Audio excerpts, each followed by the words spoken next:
In this video, I will show you how to order items on SHEIN. First, get on your SHEIN account. From here, go ahead and find an item you want.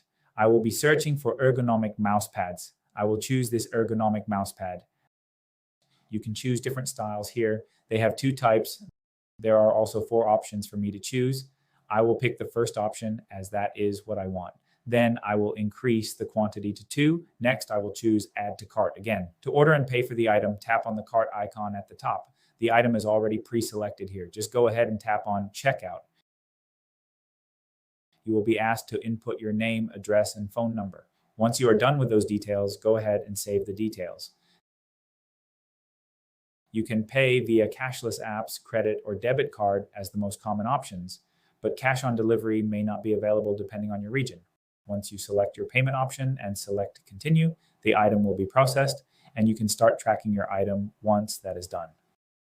Thanks for watching.